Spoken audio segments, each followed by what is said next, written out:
Good morning. Today is 20th of May 2020. Back to the office. So we have been using this and it's a very happy day. Whether we have the need of an office, it's another matter. And this video is about associations again, because I believe it is really the key point, the core point of our society, our association. So I would like to thank this Singapore Shipping Association, SSA, because they have made a digital online platform. Then the governmental agencies in Singapore are helping this association, and it is going to prove, hopefully, to be number one in the world to provide this digital intrinsic value. And we have to see how the elections for directors, we have to see how the incremental compound value to Singapore government and citizens, because the greatest advantage of Singapore is that it is one city country, and the policies of justice, of, in our case, enlistment contracts, of tax, simple, of legislation, Anglo-Saxon legislation, which is the best in the world, and all these united are going to make Singapore, I believe, to be number one in the world. And the main platform, it is going to be Singapore Shipping Association. I thank very much indeed all the hard work that they are doing in these difficult times, because these are the times from here, from Bilbao, as we have a company, Candina Fleet Pta Limited in Singapore, since I believe it is January 17.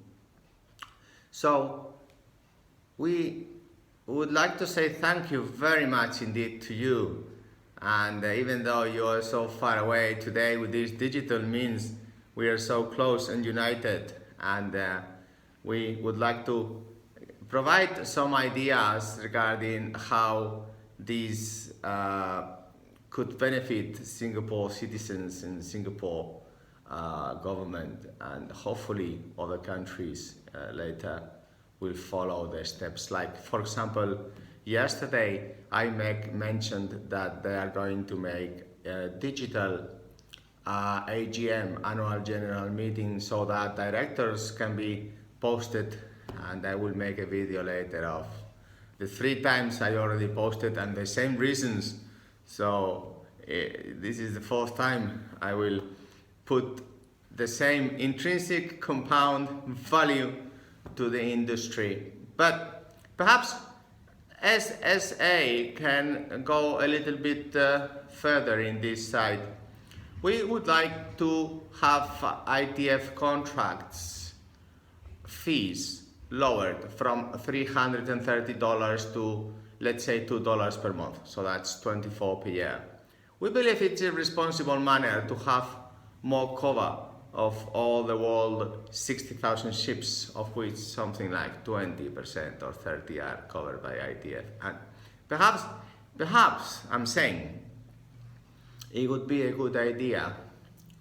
Perhaps it would be a good idea to analyze the recruitment and placement agencies in the world, whether there is a conflict of interest of governments, because, for example, in Panama they want to compete with the private companies like ours or any others in Singapore or in any other countries, and this is unfair competition that should not be legal.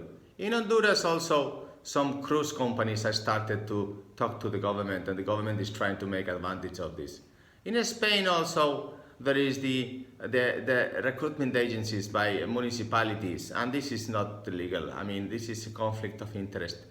Perhaps there could be a statement from SSA stating that recruitment and placement is a private activity, and therefore we cannot have competitors from any public or any governments, because it is really quite complicated if we cross the borderline of museums, of recruitment, and perhaps Singapore can be one of the first countries to state which areas are private, which areas are public, and so that we can add value and compete in real terms between ourselves to improve the services of associations.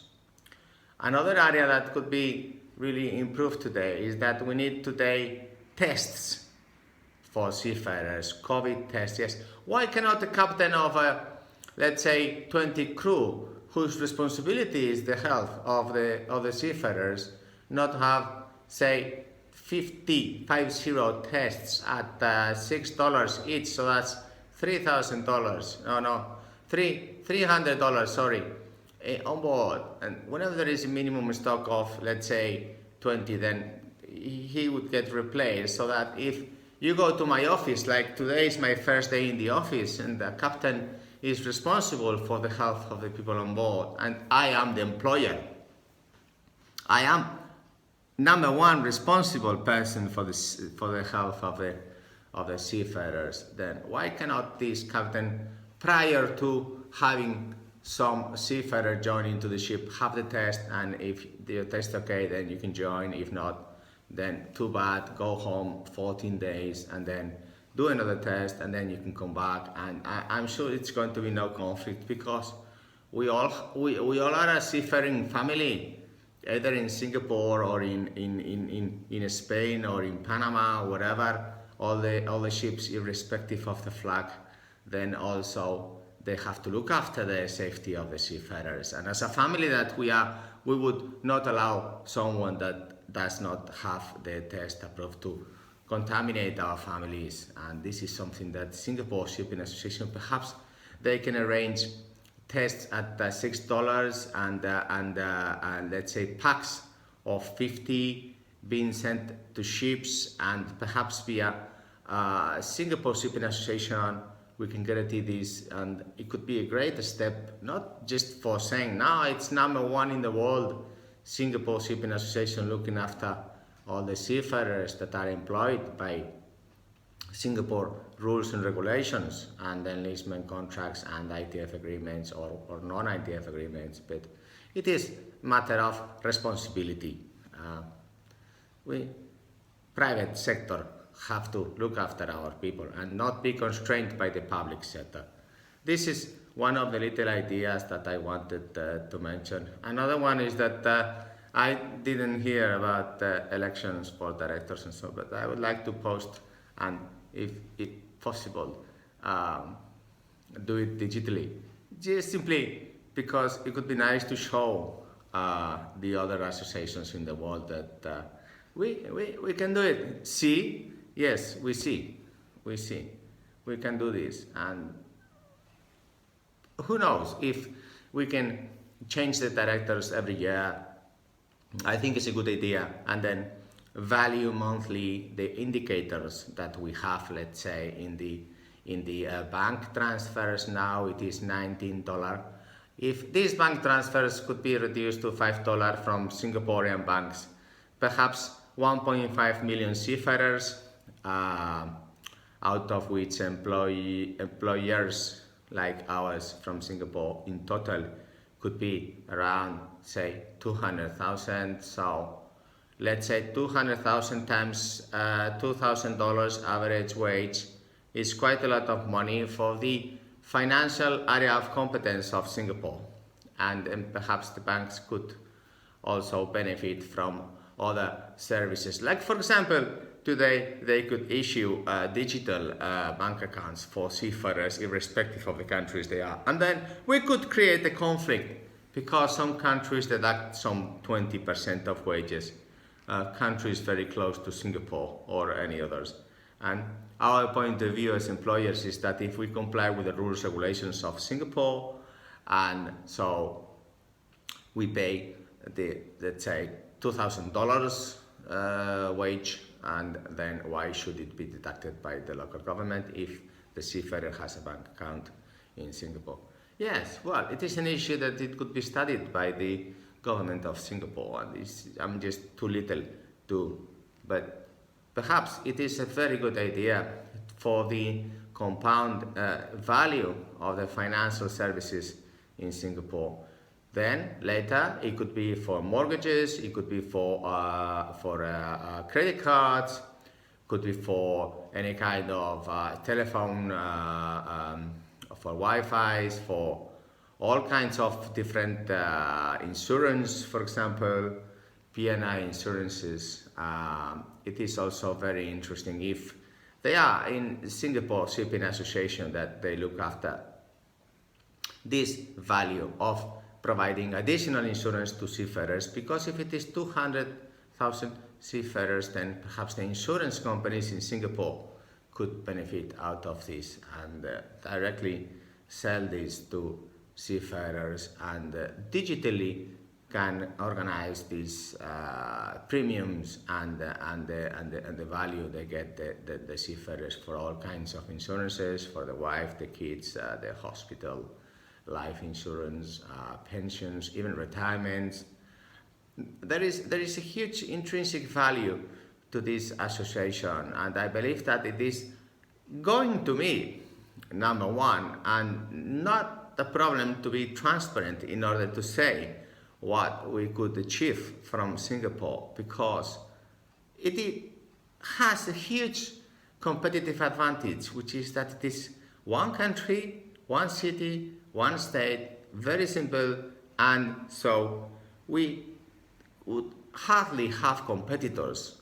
Other countries would have conflicts of interest between a navy, merchant, certification, employment, let's say health prevention, different institutions, different governments. For example, in Europe, we have European Union, we have Spain, we have the Basque government, we have the province of Biscay, we have the Council of Bilbao. So it's five fighting for employment, for example, and so they cut it in five.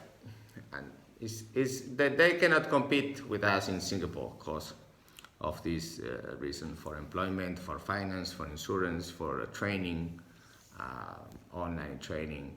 And these are some of the few points that I'd like to add.